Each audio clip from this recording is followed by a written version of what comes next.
para sahabat Wirid Traveling with Jesus yang dikasihi Tuhan. Salam jumpa dengan saya Paulus Sunari dan putra saya Juan de la Cruz Putra Kresario. Hari ini akan membacakan bacaan kitab suci berdasarkan liturgi Gereja Katolik pada hari Jumat tanggal 4 Juni 2021. Selamat mendengarkan.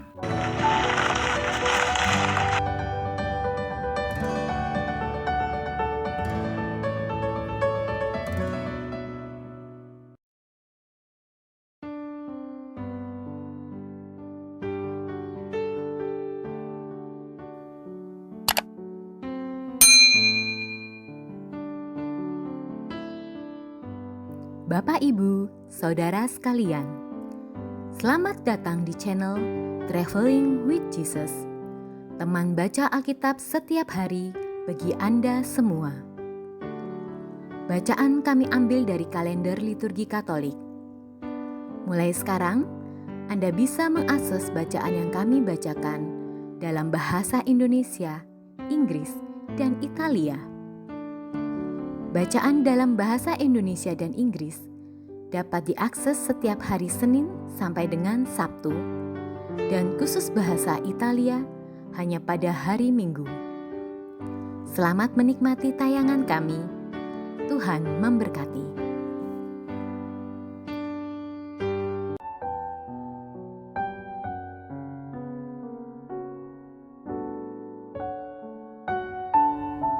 Hari ini kita memperingati seorang santo yang bernama Santo Bonifacius dari Mainz. Mari kita dengarkan riwayat hidupnya.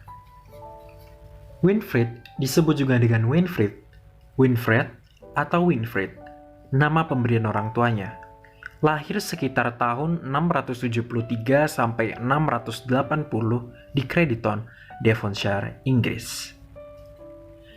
Dia telah meyakinkan orang tuanya untuk mengirimnya menjalani pendidikan di sebuah biara, karena dia mengagumi para biarawan yang telah mengunjungi rumahnya. Dia menjalani pendidikan di biara Benediktin di Exeter, Inggris. Melalui ketekunannya, dia dengan cepat mempelajari semua yang diajarkan di biara itu, dan kemudian dipindahkan ke biara di Nursling untuk menjalani pendidikan lebih lanjut. Dia menjadi biarawan dan seorang guru yang sangat terkenal. Winfried kemudian meninggalkan tanah kelahirannya, di mana dia telah menjadi seorang sarjana, guru, dan imam yang dihormati. Dan dia pun yakin bahwa dia dipanggil untuk melakukan karya misionaris. Dia telah berdebat dan menyudutkan pimpinan biaranya agar mengizinkan dia pergi, karena dia yakin akan lebih berhasil untuk berkarya bagi Tuhan di negeri asing, Friesland, yang sekarang Belanda. Dia meninggalkan hidupnya yang sukses dan nyaman di usia pertengahan 40 tahun untuk menuntun jiwa-jiwa kepada Tuhan. Winfried berharap untuk bisa kembali ke Inggris dengan keberhasilan. Tetapi, sejak dia turun dari kapal, perjalanannya ke Friesland untuk bergabung dengan misionaris terkenal Willibrord menjadi bencana.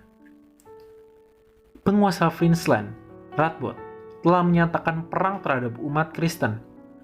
Dia menghancurkan gereja-gereja dan biara-biara, mengirim Willibrord ke pengasingan dan memaksa umat Kristen yang tersisa untuk bersembunyi.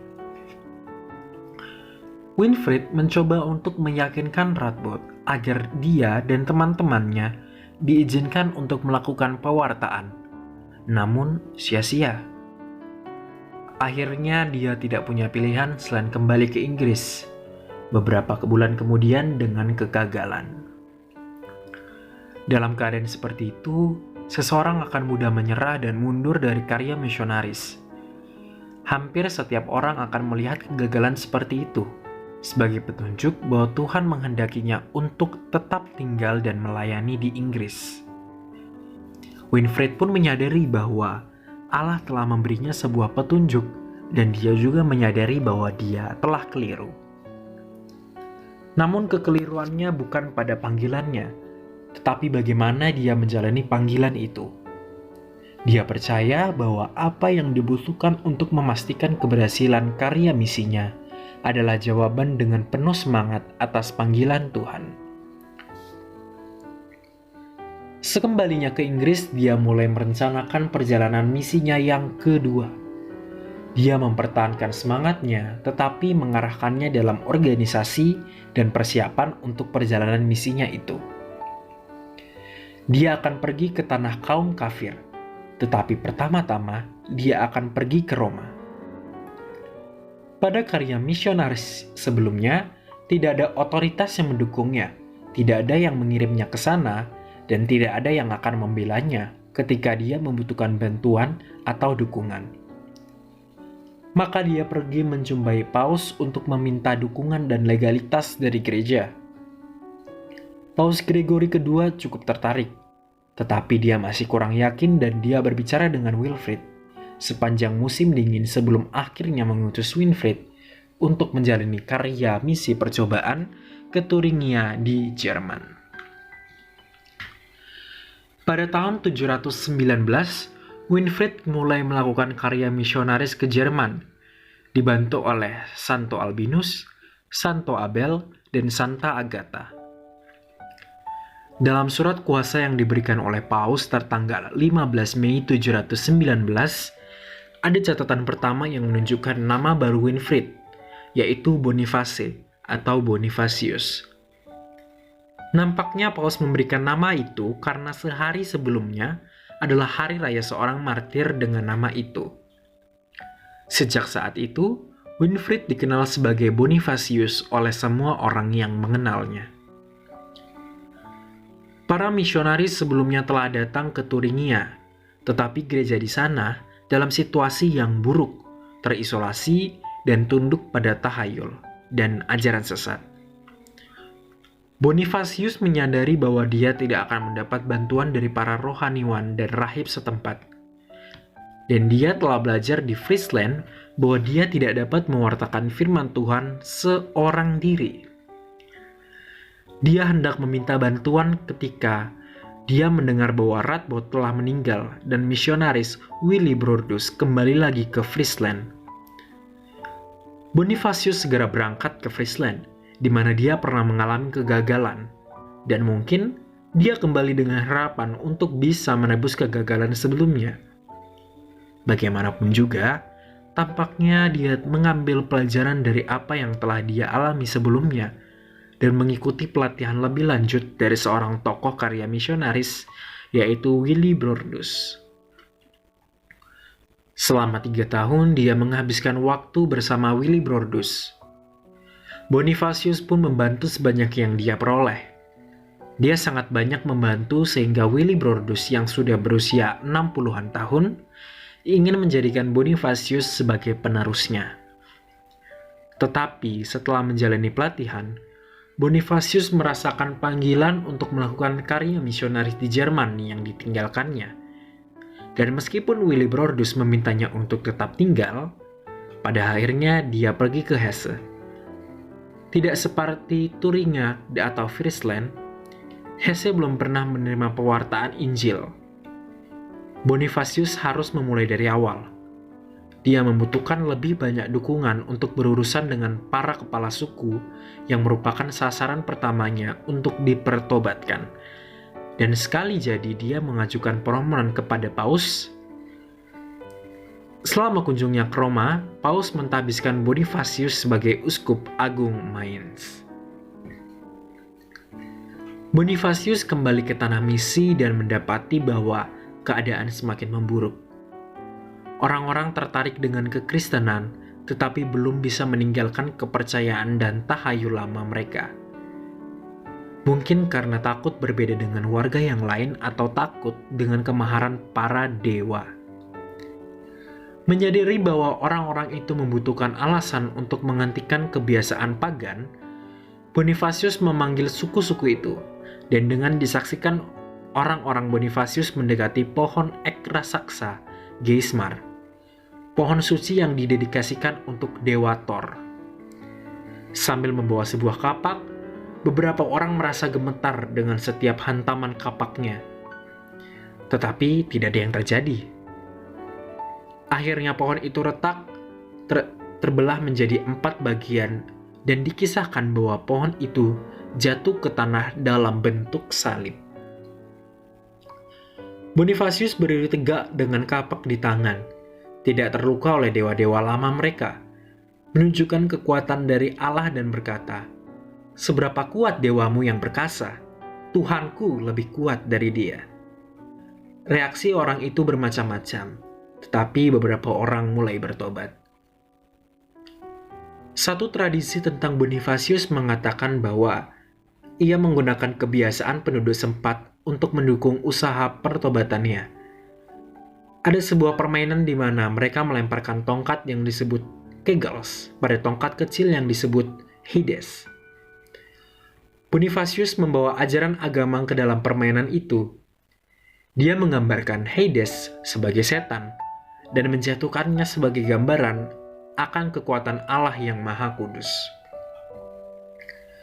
Setelah keberhasilannya di Hesse, dia kembali ke Thuringia untuk menghadapi masalah lama, sisa-sisa kemerosotan gereja di sana.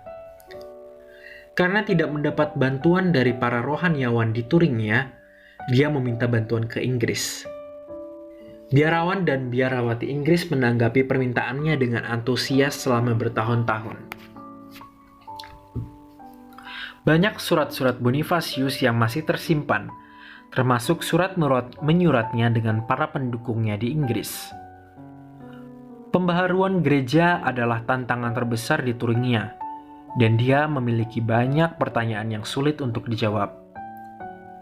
Ketika orang yang telah menerima sakramen baptisan melakukan kesesatan, apakah baptisannya masih sah? Apa yang harus dia lakukan dengan para pendeta yang tidak bermoral? Pertanyaan-pertanyaan itu diajukan ke Roma untuk memperoleh jawaban dari Paus. Semua seruannya ke Roma cukup membantu, dan selain itu juga membentuk ikatan yang jauh lebih kuat antara Roma dan Eropa. Bonifasius kemudian dipanggil untuk memberikan dukungan kepada gereja Frank yang juga sangat membutuhkan pembaharuan. Dia mengadakan konsili dan sinode, dan menetapkan pembaharuan yang menghidupkan kembali imam gereja di sana. Di usia 73 tahun, ketika sebagian besar orang memikirkan untuk istirahat dan menenangkan diri, Bonifasius kembali ke Friesland dengan misi baru. Suatu hari pada tahun 754, ketika dia menunggu beberapa orang yang hendak menerima sakramen, sekelompok musuh menyerang tempat tinggalnya. Meskipun rekan-rekannya ingin melawan, Bonifasius mengatakan kepada mereka untuk percaya kepada Tuhan dan untuk menyambut kemartiran demi iman. Dan mereka semua akhirnya wafat sebagai martir.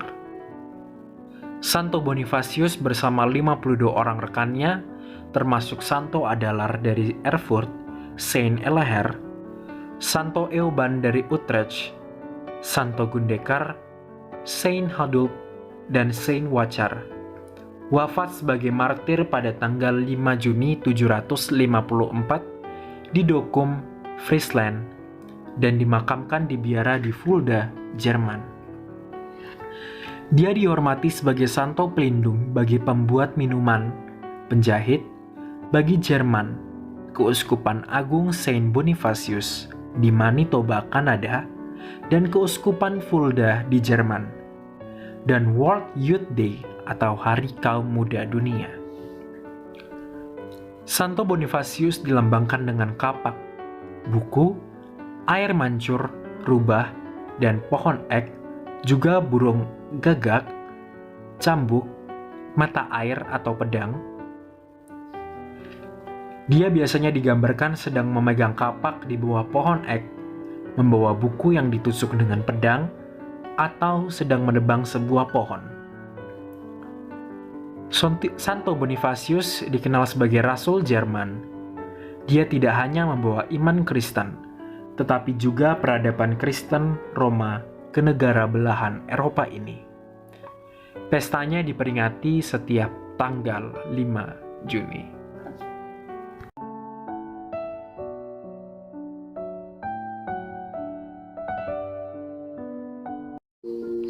Atas nama Bapa dan Putra dan Roh Kudus. Amin. Datanglah ya Roh Kudus, datanglah dengan kekuatan hati Santa Perawan Maria yang tidak bernoda, mempelaimu yang terkasih. Datang dan penuhilah hidup kami dengan karunia-karuniamu. Amin.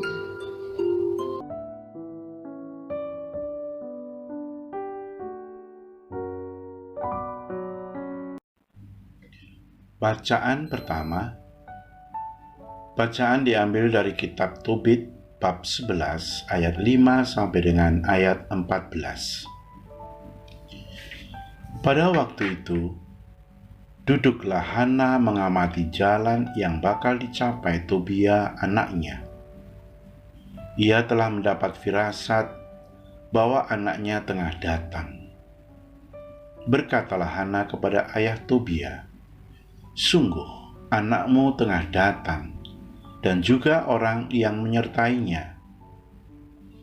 Sebelum Tobia mendekati ayahnya, berkatalah Rafael kepadanya, "Aku yakin bahwa mata ayahmu akan dibuka. Oleskanlah empedu ikan itu pada matanya. Obat itu akan meresap terlebih dahulu, lalu akan terkelupaslah bintik-bintik putih itu dari matanya. Maka ayahmu akan melihat lagi dan memandang cahaya." Adapun Hana melihat gegas mendekap anaknya, lalu berkatalah ia, "Setelah melihat anakku, sekarang aku dapat mati." Dan ia pun menangis. Tobit pun berdiri, dan meskipun kaki tersandung-sandung, ia keluar dari pintu pelataran rumah. Tobia menghampirinya dengan membawa empedu ikan itu. Lalu ditiupinya mata Tobit, ditopangnya ayahnya, dan kemudian berkatalah kepadanya, "Tabahkan bisa ayah." Kemudian obat itu dioleskannya pada mata Tobit dan dibiarkannya sebentar. Lalu dengan kedua belah tangan dikelupaskannya sesuatu dari ujung-ujung matanya. Maka Tobit mendekap Tobia sambil menangis. Katanya, "Aku melihat engkau anakku, cahaya mataku." Ia menyambung pula, "Terpujilah Allah, terpujilah namanya yang besar, terpujilah para malaikatnya yang kudus. Hendaklah nama Tuhan yang besar berada di atas kita, dan terpujilah segala malaikat untuk selama-lamanya. Sungguh, aku telah disiksa oleh Tuhan, tetapi aku melihat kembali anakku Tobia." Demikianlah sabda Tuhan. Syukur kepada Allah.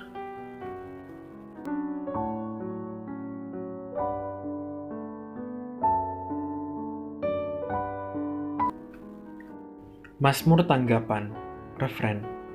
Pujilah Tuhan, hai jiwaku. Pujilah Tuhan, hai jiwaku. Aku hendak memuliakan Tuhan selama aku hidup, dan bermazmur bagi Allahku selagi aku ada. Pujilah Tuhan, hai jiwaku. Tuhan tetap setia untuk selama-lamanya. Dialah yang menegakkan keadilan untuk orang yang diperas, dan memberi roti kepada orang-orang yang lapar. Tuhan membebaskan orang-orang yang terkurung. Pujilah Tuhan, hai jiwaku. Tuhan membuka mata orang buta. Tuhan menegakkan orang tertunduk. Tuhan mengasihi orang-orang benar. Tuhan menjaga orang-orang asing.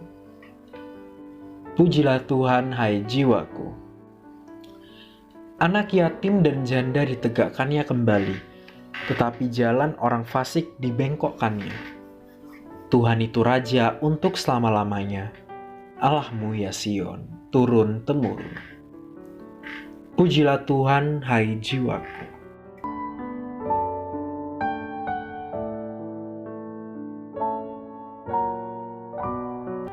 Alleluia, alleluia, alleluia, alleluia, alleluia, alleluia. Barang siapa mengasihi aku, akan mentaati sabdaku.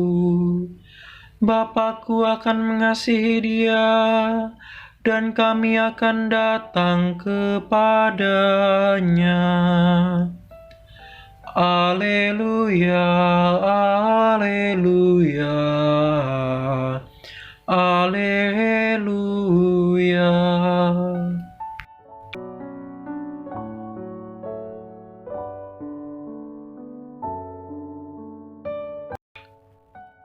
Bacaan Injil diambil dari Injil Markus bab 12 ayat 35 sampai dengan ayat 37.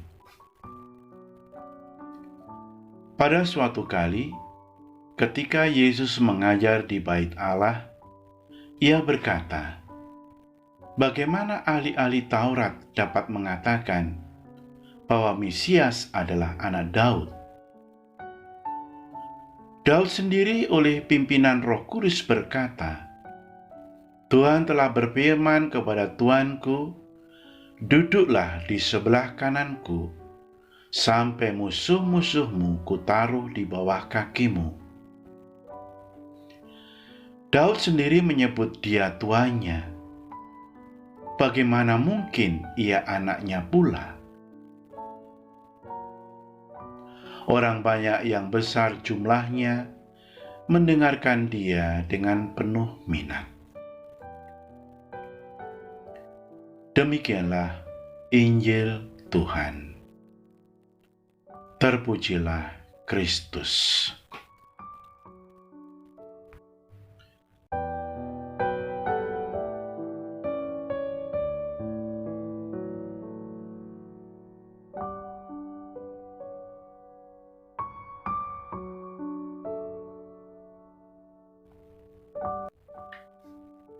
Bapak, Ibu, para saudara, para sahabat Traveling with Jesus.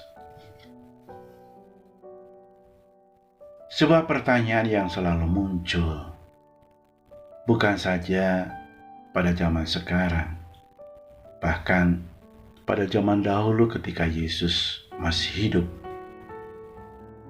yaitu pertanyaan tentang identitas Yesus.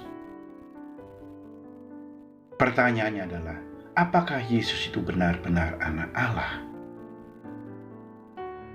Kalau Allah itu Esa, bagaimana mungkin Yesus bisa menjadi anaknya? Kalau begitu, siapa ibunya? Apakah Allah mempunyai istri? Demikian pertanyaan yang arahnya mengolok-olok kita. Dan saya lihat pertanyaan seperti ini adalah terlalu naif, duniawi, dan bahkan kelihatan pertanyaan bodoh. Bagaimana Allah mempunyai istri? Bapak, Ibu, para saudara yang terkasih dalam Kristus, dalam Injil yang baru saja kita dengarkan, pertanyaan yang sama. Para ahli Taurat menyerang identitas Yesus, menyerang status Yesus sebagai Mesias, karena menganggap dirinya bukan keturunan Daud. Yesus mempertanyakan mengapa ahli-ahli Taurat mengatakan bahwa Mesias adalah anak Daud. Rupanya ahli Taurat salah menafsirkan apa yang dikatakan Raja Daud. Kalau kita kembali ke Injil Matius, di sana jelas kita bisa membaca silsilah nenek moyang Yesus sebagai manusia. Yesus mempunyai asal-usul. Dia dari keturunan Abraham, Daud, dan Yosef, suami Maria. Yesus tidak menolak ketika banyak orang memanggil dia sebagai anak Daud. Kendati pun demikian, Yesus Kristus lebih dari sekedar anak Daud. Dalam pimpinan Roh Kudus, Raja Daud menyebut dia Tuanku. Artinya, ia telah ada sebelum dilahirkan ke dunia. Di sini Yesus mau menekankan bahwa gelar anak Daud tidak saja memadai untuk dirinya, walaupun bukan berarti bahwa gelar tersebut keliru jika diaplikasikan pada dirinya. Ia memang Mesias dari keturunan Daud, tetapi bukan hanya itu. Ia adalah Kristus, Sang Anak Allah, sekaligus anak manusia yang telah menerima kuasa dari kerajaan langsung dari Allah sendiri. Oleh karena itu, kealahan Yesus bukan dari manusia. Ia adalah Kristus, Mesias yang sejak dari awal mula sudah berada bersama Allah. Jadi Raja Daud sewaktu diilhami oleh Roh Kudus berkata, Tuanku telah berfirman kepada Tuanku, duduklah di sebelah kananku, sampai musuh-musuhmu kutaruh di bawah kakimu. Pernyataan Daud ini sesungguhnya ditujukan kepada Yesus Kristus. Yesus Kristus sudah diramalkan oleh Daud bahwa Yesus Kristus akan mengalahkan setan. Dan kita tahu, hanya Tuhan saja yang bisa mengalahkan setan. Manusia dengan kekuatannya sendiri tidak bisa mengalahkan setan. Bapak Ibu para saudara terkasih, Injil hari ini mau mengatakan kepada kita bahwa Yesus sebagai manusia berasal dari keturunan Daud. Tetapi kealahannya sudah ada sebelum segala sesuatu terjadi. Ia sudah ada bersama Bapa sebelum segala sesuatu terjadi. Yesus sengaja hendak mengoreksi gelar anak Daud yang disematkan pada dirinya. Ia berkata, Daud sendiri menyebut dia tuannya, bagaimana mungkin ia anaknya pula? Kristus adalah anak Daud. Bila dilihat dari sudut pandang dirinya yang berinkarnasi menjadi manusia dari keturunan Daud. Tetapi Kristus adalah tuannya Daud jika dilihat dari sudut pandang keilahiannya dan kuasanya yang kekal. Yesus ingin kehadirannya bukan untuk kepentingan politis yang membebaskan bangsa Israel dari penjajahan bangsa Romawi, seperti yang dilakukan Daud ketika mengalahkan Goliat, bangsa Filistin itu. Dengan kata lain, Yesus juga menyebut dirinya sebagai raja, tapi bukanlah raja duniawi, tetapi raja yang memimpin hati dan pikiran manusia dengan cinta kasih dan lemah lembut. Ia bukanlah raja yang mengendaki kekayaan, kuasa duniawi, tapi raja yang mempromosikan keadilan dan kedamaian dalam hati dan pikiran manusia. Kristus Yesus datang untuk menyelamatkan umat manusia dari kebinasaan akibat dosa dan memperdamaikan mereka dengan Allah untuk menjalani hidup baru yang memuliakannya. Yesus menghendaki mereka melihatnya bukan sekedar sebagai anak Daud, melainkan sebagai Tuhan di dalam hati dan kehidupan mereka. Dan itulah para saudara, Yesus Kristus yang kita imani. Dengan ajaran ini, Yesus mau mengingatkan kita untuk membebaskan diri kita dari pandangan sempit mengenai Allah. Para Bapak Ibu, Saudara yang terkasih, kita bisa bertanya di dalam diri kita masing-masing, sejauh mana kita mengimani Yesus Kristus dalam kehidupan ini? Dalam Injil jelas,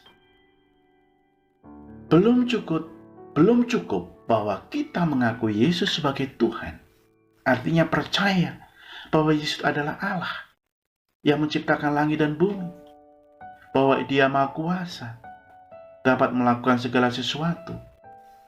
Dia Maha Tahu, mengetahui segala sesuatu dan tidak ada sesuatu pun yang tersembunyi bagi Dia. Itu belum cukup berdasarkan Injil yang kita dengarkan tadi. Kita harus menerima Yesus sebagai Tuhan. Artinya memasuki suatu hubungan yang sungguh-sungguh pribadi dengan Dia dan menjadikan Dia titik pusat seluruh hidup kita. Sehingga Ia dapat mengendalikan seluruh hidup kita. Membiarkan Dia berkarya dalam hidup kita. Menyerahkan hidup saya dan dapat membentuk, memperbaharui dan menjadikan indah. Itulah yang diinginkan di dalam Injil tadi. Lalu bagaimana hubungan secara pribadi ini bisa kita bangun sehingga Yesus menjadi titik pusat dalam hidup kita?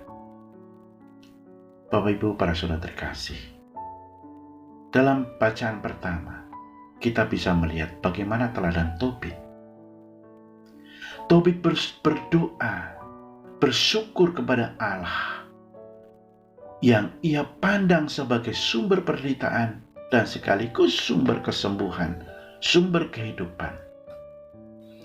Di sini untuk mengungkapkan suatu prinsip teologi besar dalam kitab ini. Allah itu adalah bebas dan tidak akan Allah di luar jangkauan manusia. Tobit meskipun percaya bahwa Allah mengganjar orang yang taat dan menghukum orang yang jahat, menerima kebutaannya sebagai sesuatu yang datang dari Allah. Sepanjang penderitaannya ia tidak pernah berpaling dari Allah dan tidak pernah berhenti berdoa. Doanya ketika penglihatannya pulih merupakan ekspresi yang jelas dari imannya yang luar biasa. Terpujilah Allah, terpujilah namanya yang besar, terpujilah para malaikatnya yang kudus. Hendaklah nama Tuhan yang besar ada di atas kita, dan terpujilah menghadapi segala malaikat untuk selama-lamanya. Itulah teladan Tobit, bagaimana kita meletakkan titik pusat Yesus dalam hidup kita. Marilah kita berdoa. Ya Tuhan, ajarilah kami menyerahkan seluruh hidup kami kepadamu, supaya Engkau sendiri yang berkuasa atas kami, serta menjadikannya indah oleh kuasa Roh Kudus-Mu sendiri. Amin.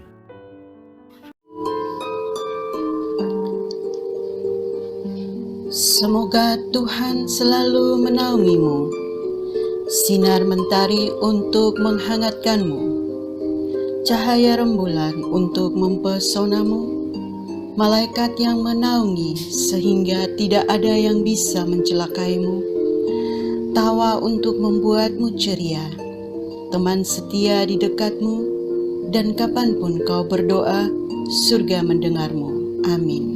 Atas nama Bapa dan Putra dan Roh Kudus. Amin.